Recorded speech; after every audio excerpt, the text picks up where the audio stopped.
Hello, everybody. Welcome back to the Strong Infant Women of Faith podcast. I'm super excited. I told you last week we'll be having a special guest on this week, and we'll be talking about a specific topic that I want to bring awareness on. And my special guest, Lisa Broberg, is a registered nurse. Is that correct? Yes.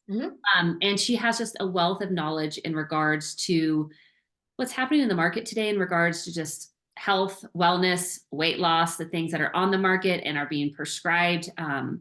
And after having a conversation with her, it was even more evident that with the marketing around certain products to help women lose weight, the fine print really wasn't being talked about, and the detriment that's happening to their body short and long term needed to be talked about. So we're going to dive into this. And the whole purpose is to encourage you all to be asking yourselves better questions, be asking your health professionals more questions, and not settling until you get the answer that you know is right for you and your body and for what you're after achieving short and long term.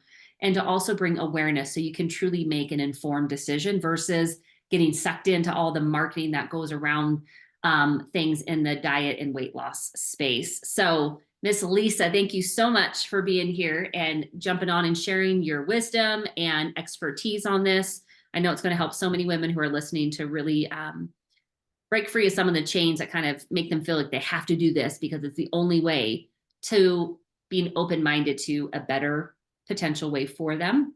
So if you would share us a little bit about you and how you got to doing what you do, and we'd love to hear it. Yeah, thank you for having me too, Carrie. I really enjoyed connecting with you, and we could probably go on forever about all these things. But yeah, so I am a registered nurse. I've been a nurse now for about 14 years, and the last couple of years I pivoted, and part of it was the impetus in my own healing journey when I found functional medicine, and it really gave me this root cause approach from a very fundamental scientific standpoint that makes perfect sense. And then also just what I was seeing, being out there with people and witnessing very little to no healing actually occurring. So I pivoted from my traditional role, and I'm the kind of person where I'm just naturally curious. I want to continue to learn more and more and more. And so I even in the 14 years, I experienced a pretty diverse variety of settings that I was in. So I have a very broad understanding of the healthcare system, of the human condition. I'm really grateful for my journey for getting me where I am now. And I really feel like where I am now is really my purpose. And what I did was I got certified in functional medicine coaching. And then with my nursing background, I now term myself a functional nurse wellness coach, which I don't know how else to put it, but that's kind of how I merge both worlds.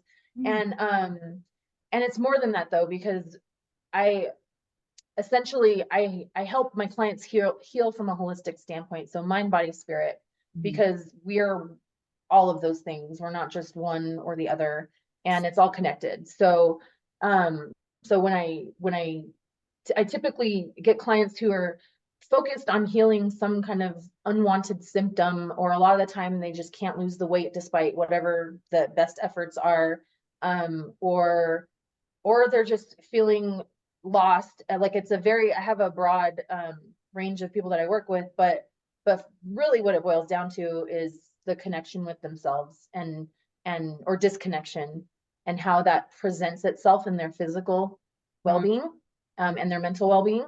So yeah, I use a lot of functional medicine. I use a lot of somatic awareness in terms of regulating the nervous system. We focus on really identifying the root cause of their physical ailments, and a lot of the time that's due to toxicity, whatever is on and around us. So that's food, that's living environment, that's whatever you're putting on your body, all the things. And we also support our detox pathways so that we optimize our body's ability to purge that toxicity out, and that provides a better environment for all of the systems to work together. And gut health is a huge thing. And so yeah, it's very holistic, but it's also mind, body, spirit too. So I love that because I see like a lot when I was working with cancer patients, their lymphatic system can get messed up. And that's how your body gets rid of the toxins, right? And so, and if they're taking lymph nodes out, their body, that pathway is now disrupted. Yes. Your body has to find it. And so having things that they're able to do holistically, right, without having to pop another pill, was so beneficial in their well-being, right? After already going through such a traumatic experience, to have something they can do themselves and feel confident in, right? And doing that, because there's an empowerment piece there. Like you have, I think here in the United States, a lot of it is almost like we're told you're not enough unless this. And Mm. so we then lose trust in what we know to be true. And then we start Mhm. adopting these ideals or ideas without realizing we're being conditioned, right? And so we lose that trust. So it's like coming back, like you said, to self, and Yeah. really that spiritual piece of you of, okay, I know who I am. I know what's Mhm. best for me. This is my body I'm living in. Mhm. But again, with all the conditioning, like we need the support, right? Of having a coach, a nurse, a trainer, somebody that can help Mhm. lead us back to that true north, if you will, right? For Yeah. the term. So I love that. And you had mentioned a little bit about your own journey. I don't know if you want to share a little bit about maybe the parts that you feel comfortable sharing and kind of how, Sure. like what you were able to do, maybe surface level, to be able to get to a better place in regards to like optimal wellness, which I'm assuming it's still a continuing journey, right? Because it always is, right? Always. Yeah. But we are on that journey of living more in that optimal health. Yeah, definitely. Well, my health journey actually began at a pretty young age. I developed an eating disorder when I was 16 that lasted for about a decade, and so it was a really lonely period for me because of, you know, uh, not really receiving the support I needed from my family. And I was fortunate that I had some friends that really, you know, uh, encouraged me to find help and everything. Um, but so coming out of that, I obviously went through therapy for years. Um, there, I, it affected so many aspects of my physical health to the point where, um, I developed a heart murmur. I had relentless irritable bowel syndrome and other GI associated issues. It wore out the enamel in my teeth, Oh, wow. and it was just, yeah, it manifested in a lot of different ways, but I really, looking back, like I know I was meant to experience that. It was part of my journey. It's part of also what sparked me to become a nurse, to help others, not necessarily with eating disorders, but just that, knowing what it feels like to receive unconditional care.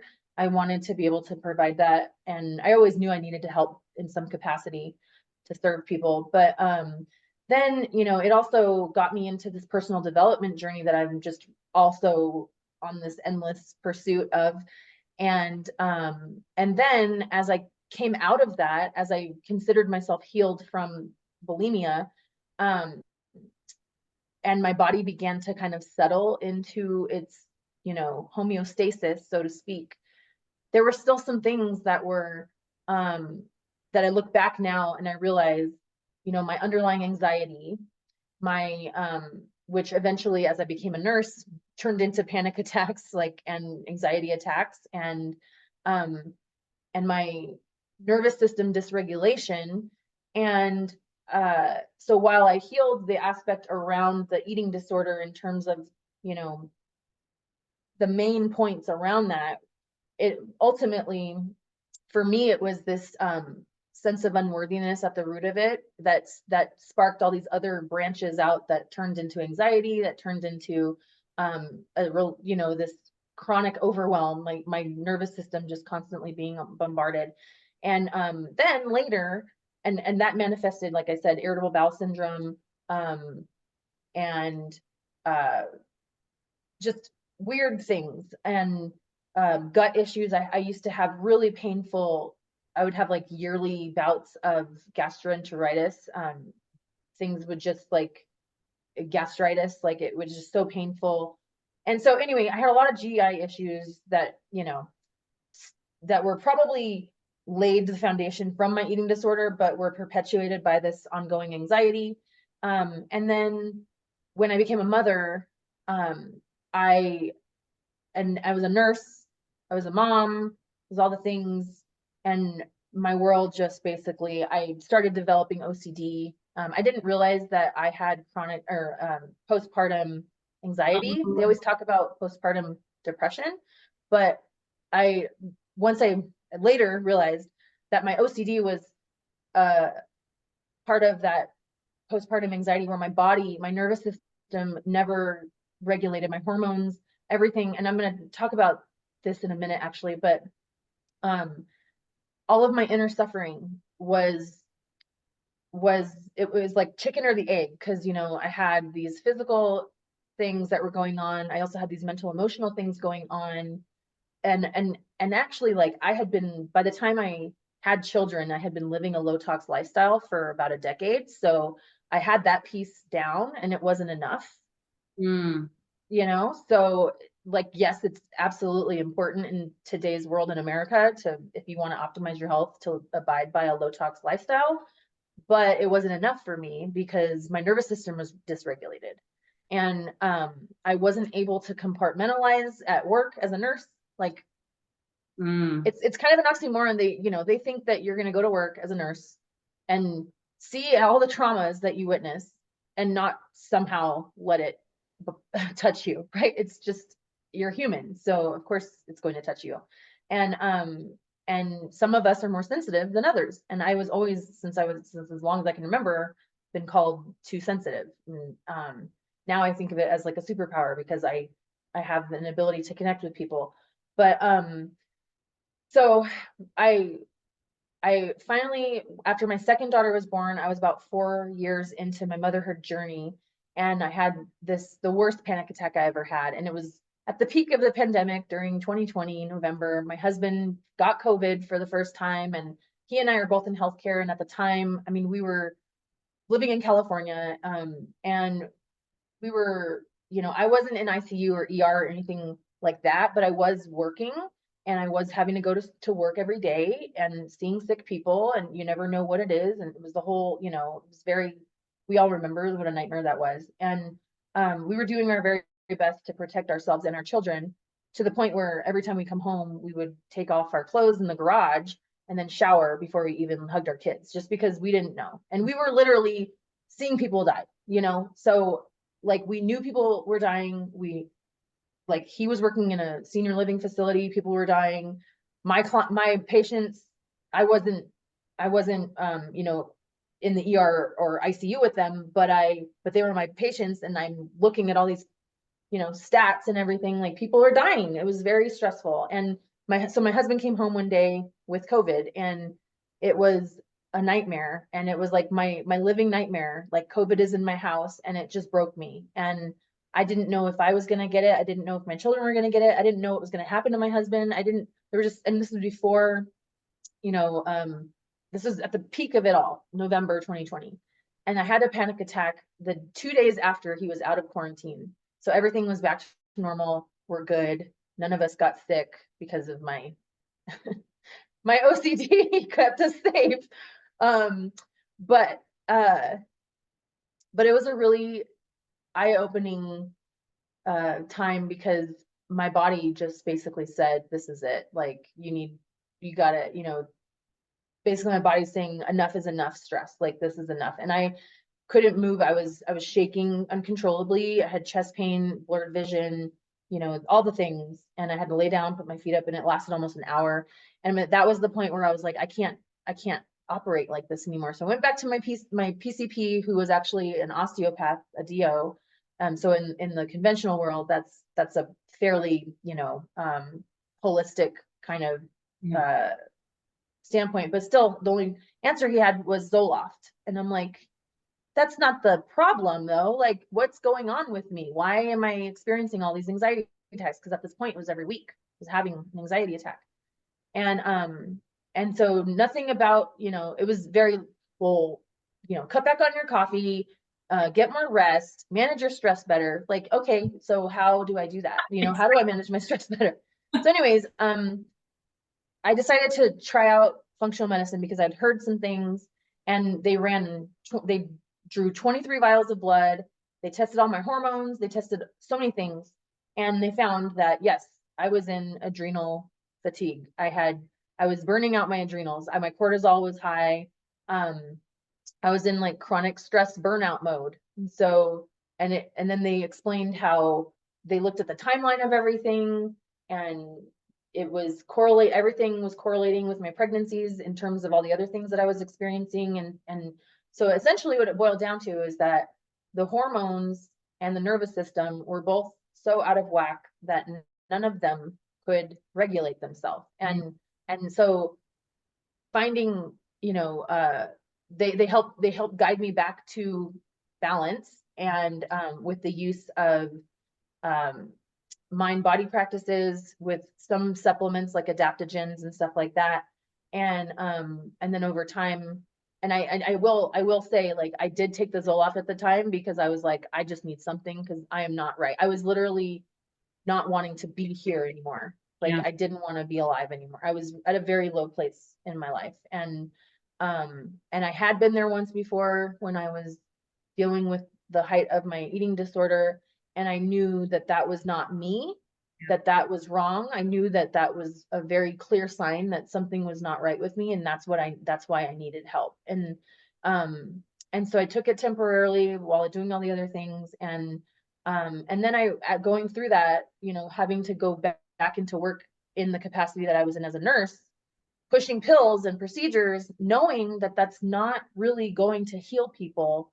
I found myself at this crossroads where I'm like, I can't do this anymore. Like, I can't endorse something that I know is not actually helping people. Like, and so with the support of my husband, I went back, got certified in functional medicine health coaching, and then we moved to Colorado, and I started my practice a couple years ago. So and yeah, so that's my journey.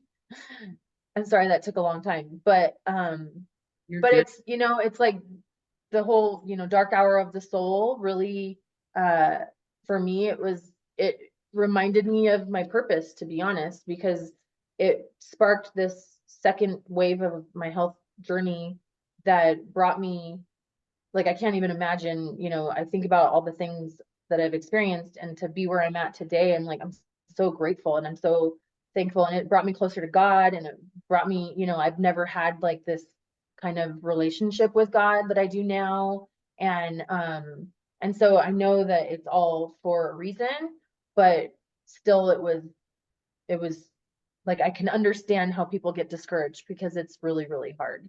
And so now I get to be the coach for others who I wish I had in my time of need. Yeah. And so, yeah, and the way I kind of explain how everything kind of goes together is, and this goes into what we're going to talk about today, is when you think about your health, like, one of the frustrating things about conventional healthcare is that everything is so siloed, right? So you go see a specialist for your thyroid, you see a specialist for your kidneys, or whatever the case may be, right? For your stomach, you see a gastroenterologist. But the thing is that it's not acknowledging how the body is a whole system, right? The body is not separate from itself. It's all connected. And one of the main things that functional medicine is, and I know this is fundamental science, but it's just it's not used in the way it should be in conventional medicine, is the neuroendocrine axis. And so what that is, the way I describe it to my clients, is there's a three-legged stool, and your health is sitting on this three-legged stool.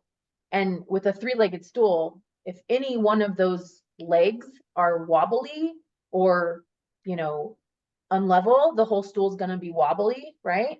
And those three legs on that stool is the nervous system, the neuro, the endocrine system, which are the hormones, and the immune system, which is our body's ability to fight inflammation, whether that's from a virus, whether that's from toxicity, whatever the case may be. So when your nervous system's out of whack, your hormones and or your immune system are going to be out of whack. When the immune system's out of whack, this is, if you're sick, for instance, your nervous system's you're gonna be irritable. You're not gonna feel well. You're gonna, your nervous system's gonna be out of whack. Your hormones, when you're sick, your hormones. People forget that insulin is a hormone. Yep. Your insulin spikes. Your sugar spikes when you're sick. That's why you feel like you're not hungry. Your body's actually telling you not to eat when you don't have an appetite. When you're sick, it doesn't need the extra energy. It's trying to preserve itself, and there's healing in fasting to a certain degree. Anyway, and then when your hormones are off, then your nervous system and your immune system are also affected. So everything is interconnected. Yes. And that's why I get so frustrated when I see people turning to, these agents to use, like Ozempic, semaglutide. These, I don't know if you want to get into this now, but yeah, we'll go into that semaglutide, like you said, your journey of holistic healing really is coming down to understand the root cause. yeah. And the specific thing we want to talk about today is just bringing some awareness to maybe like 2 or 3 key points in regards to this particular agent, if you will, when it comes to weight loss, when we're choosing that versus the holistic approach, those pros and cons. Mm-hmm. Yeah. So the thing about weight gain in America, and I'm saying in America because we are living a very different lifestyle than most other people in the world. Yes. And the way I relate it, and the reason why I wanted to explain that NEI axis, the neuroendocrine immune axis, is because we're seeing rates of obesity and rates of chronic disease like no other developed country. Like it's over 90% of all Americans have some type of metabolic dysfunction, meaning that they fall somewhere on the spectrum of insulin resistance, and insulin resistance is pre-diabetes to diabetes, right? And then we have 6 in 10 Americans with a chronic disease, and 4 in 10 have more than one chronic disease. And heart disease is the #1 leading cause of death in America. One out of every 2 American adults have high blood pressure. And about 80% of Americans suffer from leaky gut, which is intestinal permeability, where the gut is so inflamed that it's like a burn on your skin, where it's seepy, and anything that you put on it burns, that you just want to leave it alone, and it can easily get infected because it's so permeable. So we have in our gut, when we're eating all this toxic food-like substances, it irritates our gut lining, and then toxins get into our bloodstream that shouldn't be in our bloodstream. And then our immune system, which is supposed to be, 70% of our immune system is in our gut. If we have an imbalanced gut, then our immune system is impacted. 80% of our serotonin, for that happy mood chemical in our brain, 80% of that is produced in the gut. So if our gut is affected, then our serotonin is going to be affected. So there's so many things that go into, as Americans, what we are up against. And 4 in 10 Americans have a GI disorder. And I didn't even talk about the mental health aspect, right? But you can see how it all this is not okay. Like, it's not okay for us to be this sick. And when it comes to weight, like I mentioned, insulin is a hormone. So if there's a large chunk of Americans that are with some chronic disease, that at the root of most of those diseases is chronic inflammation, then the problem is it's on one of those 3 pillars. The problem's either your nervous system, that you're overstressed, and it's really not just one, right? It's usually all of them. So you're overstressed because you're in America and you're living this hustle culture. Your immune system is taxed because you are affected by all of these external toxicities that are just everywhere, ubiquitous and everything, right? And there are things we can do. There's tons of things within our power. And your hormones are affected because of all these toxicities and because of the dysregulated nervous system and the immune system. So when we're talking talking about weight gain, a lot of the time, weight gain is a combination of those three things. But from a nervous system standpoint, I really want to talk about this because we are so overstressed in America, and we don't have the proper tools to help us through that. And a lot of us are operating from a chronic fight or flight mode, this survival mode. And when we're in survival mode, our body doesn't feel safe. And when our body doesn't feel safe, it's going to latch on to whatever's going to help it survive. And in the case of obesity, that's weight. So a lot of the time, our body doesn't feel safe to let the weight go. So a lot of the time, it's really stress that's keeping us overweight, and or hormonal dysregulation or dysfunction. And that includes insulin resistance, because insulin is a hormone, and or chronic inflammation, which goes back to our immune system. So when you talk about bringing Ozempic or semaglutide or one of these, what they call glucagon-like peptide 1 receptor agonists, so this is GLP-1 receptor agonists, the way these work is that they reduce, it's a peptide, it's a protein, and it signals to your brain that you are satiated. So it's actually naturally produced in our gut. But what we're doing here is we're injecting it, or we're taking it by pill form, and it's telling the brain that we're full. And what that's doing is it's reducing our appetite and our feelings of hunger. It's also the way it also works, because once it tells the brain, then the brain starts to slow the release of food from the stomach. So it slows the food down in the stomach. And then it increases feelings of fullness after eating.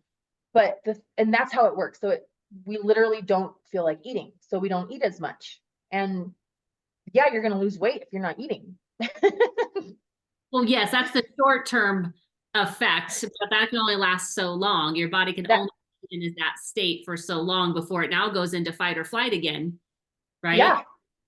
And so, and I am all about data. So I really did dive deep into this, and there are some good positive things that have come out. Okay. But the thing is there's also some really scary things that can happen if your provider is not watching over you closely, because there's a lot of people that are, especially due to the cost. So, there's there's a shortage, a lack of supply, and people are bumping from provider to provider trying to find the best rate. And that is so dangerous, and they don't know that that's dangerous. Even switching from formulation to formulation, because there are differences between them all, because there's short acting, there's long acting, and how that affects the body's ability, to regulate itself. And so one of the scary things is the GI issues, potential long-term issues. So about half of people that take these in the first several weeks, if not a couple of months, they experience nausea, vomiting, diarrhea, constipation, and those are almost to be expected. So that's to be expected. But yes, that is disruptive, and nobody wants to experience that. But the long-term thing that could potentially, depending on your individual circumstance, depending on what other medications you're taking, depending on how well you're taking care of yourself in the other areas, is that this can lead to bowel obstruction. It delays gastric emptying, so it delays the movement of the food through your gut. And what this can result in is a bowel obstruction. It can result in gastroparesis, which is paralysis of the gut motility, meaning that it's not going anywhere. It can result in pancreatitis, in gallstones, and these are things that are serious, especially pancreatitis. This is very serious, and you don't want to mess with your pancreas, and so it depends on, your dosage, how closely your doctor's starting, watching over you, and that if they're starting you at the lowest dose, and how well your body adapts to it, which is interesting because your body actually over time can, build a tolerance to it. So, and a lot of the time people have to be on this for long term. Like it's not just I'm going to take it for 3 months, because your body goes back, and this is not correcting your behavior, your conscious behavior, not correcting that. The other things are, depending on, so it's also linked an increased risk of thyroid cancers, Oh, which is really scary, because thyroid cancer already is too popular for, it's too popular. And so with that being said, about half of people experience these mild symptoms, and up to 10% experience these serious ones. And I have been seeing, I'm not working in the hospital setting anymore, but I am still connected. I still have people that I talk to and people that share their experiences with me. I have a lot of friends in the ER and ICU, and people are like, this is a real thing. People are going to the hospital for complications related to this medication. So anytime we're talking about weight loss, and if this is what's considered a quick fix, but what people don't realize is that it's a long-term quick fix that you got to be prepared, and it still doesn't mean that you can just do whatever you want. Like, you still have to make those other changes. And yes, people lose significant amounts of weight, but that's because they're not yourself. nourishing themselves. They're kind of switching off this brain function and not being conscious about it. But the thing is that underneath that, you still have that disconnection underneath to work on. And the thing about the body is that it'll find a way to get your attention. So Yes. you may lose the weight, but you might end up with something else, and so until you really address that deep-seated internal thing that needs to be healed. Yeah, that piece of it, right? Because like, even like on the practical side, back in the day, back when I was in my 20s, ephedrine was huge, right? These diet pills Oh take, yeah. you're like, Yeah. there's a way, yes, to trick the body. You only can trick the body for so long before it catches on. Exactly. You dumb, I know what I'm supposed to do, right? And if using this type of the semaglutide, for instance, if that's being used, again, it's signaling the brain, which means you're no longer consciously thinking about food, which means you're not taking enough nutrients.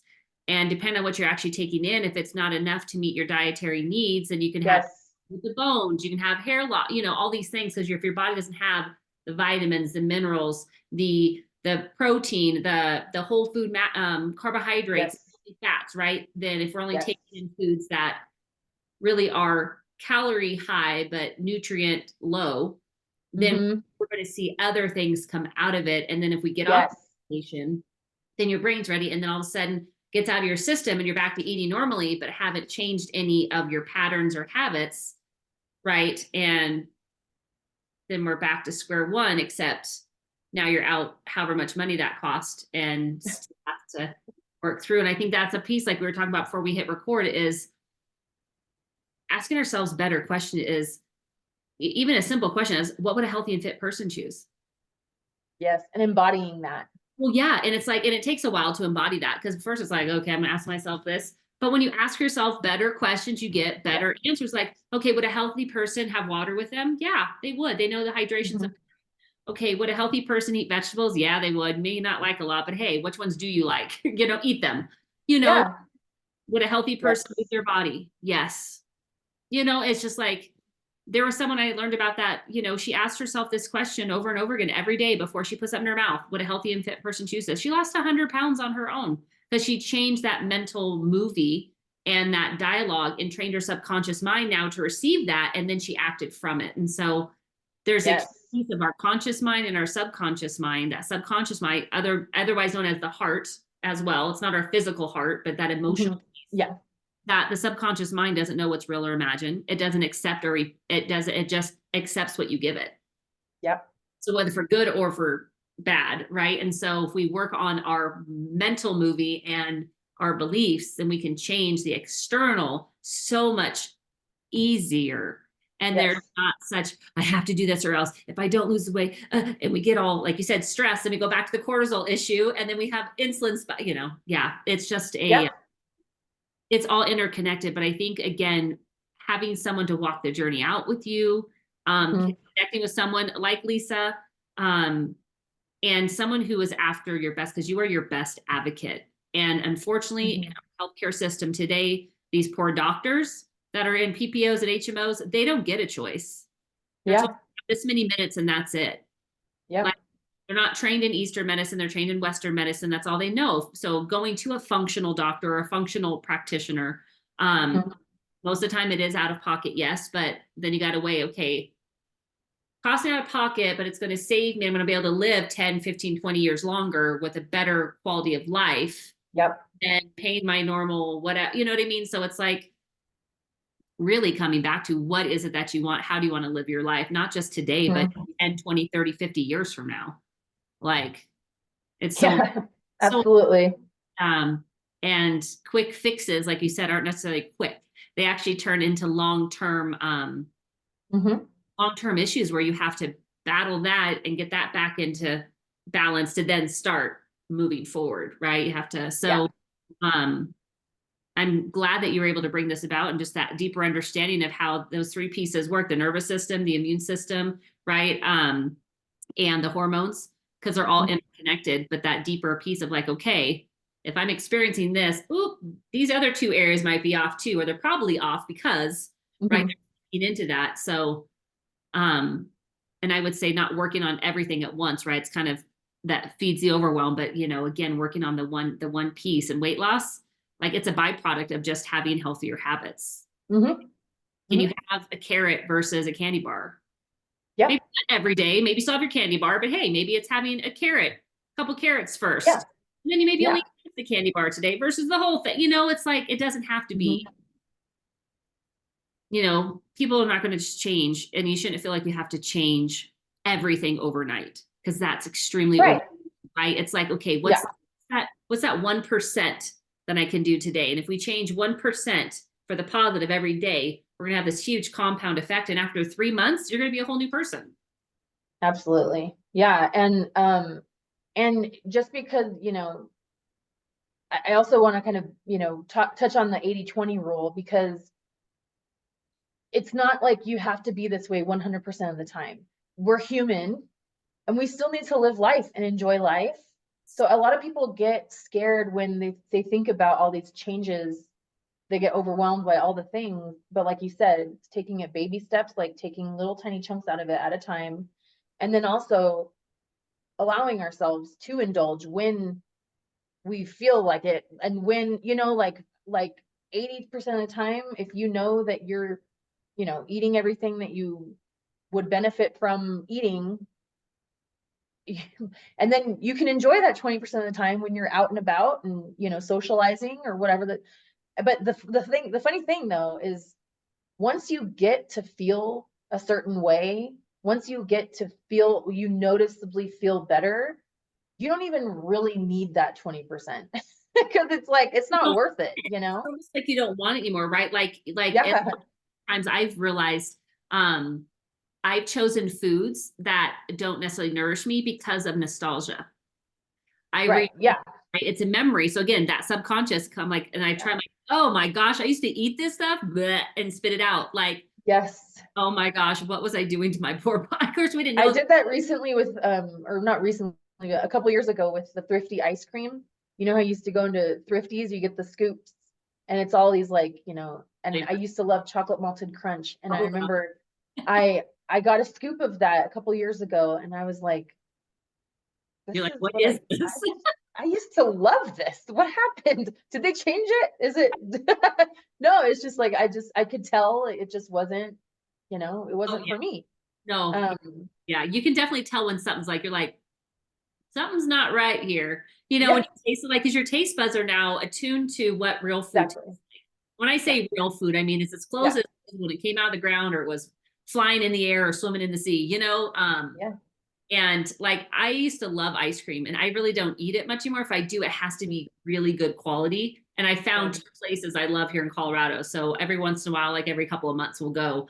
And I don't feel like crap after. I'm not rummaging in my cupboards for like, oh, where's my next fix? Right. Because Yeah. Right. which that's a whole nother episode. But no, I love the 80-20 because that's important. That's what I teach. It's about a lifestyle, and it's really coming down to what you want yourself individually for yourself, how you want to show up, what you want to show and teach your children, your family, and living from that and not having shame or guilt. Okay, well, I had a piece of pie. Okay, and great. Did you enjoy it? Was it for you? Was it something that made you feel okay? If you're mindfully present and you're, that's the thing too, is a lot of us tend to just shove and like get it in our body. But when we take the time to actually be present, to taste it, to chew it, like all these little things add up. And then by the time, you may not even have the appetite to finish it or whatever. There's one thing that you said that I wanted to loop back to, and that was the taste buds thing, how your taste buds change over time. And that's also correlating to something that we talked about beforehand, so it takes time for your taste buds to acclimate to a new kind of palate, right? It also takes time for your body to get to a certain state of being. So a certain state of dysfunction. It took time for your body to get to a point where it's now showing symptoms that are causing you distress or dysfunction. And just like it took time for you to get to that point, it's going to take time for you to heal. So like when we look at these quick fixes, that's not healing. That's a Band-Aid. It's a Band-Aid. It's a Band-Aid. Remove the Band-Aid, right? Your wound is exposed again. If we keep trying to put the Band-Aid on top, right, and don't give air to let it heal, right, it's never going to heal. It's going to keep festering, right, and breaking open or what have you. And so, and it takes time to get to the place of dysfunction. It takes time to get to the place of being overweight or obese. It takes time to get back to what it feels like to be healthy in your own body. And every body is different, which means that's why I don't focus too much on a number on the scale per se. It's I use that as a basis because we do want to see and make sure that you are muscle to fat ratio and make sure you're in a healthy place, especially the visceral fat. But it takes time, right? But it's a thing too, is having that grace, knowing this is a journey, right? It's a journey that we can enjoy, or we can choose to look at it as punishment, right? It's all about perspective. And if we be like, you know what, I'm gonna, and visualizing how we want our day to go that day. Like, what are you eating? How are you moving your body? Who are you interacting with? Are there people you need to get out of your life that cause, like you said, nervous system dysregulation? Do you need oil to smell to get you back? Like there's so much to be said, but it's again about that holistic approach of what can we do naturally to support our bodies. And I do believe pretty much everything can be done naturally that can get our body back to homeostasis, if you will. But it's an ongoing process. It's maintenance, if you will, till the day. Because even when you get there, you still have to work at it. You still have to. Because there's external toxins. You drive a car that has gas.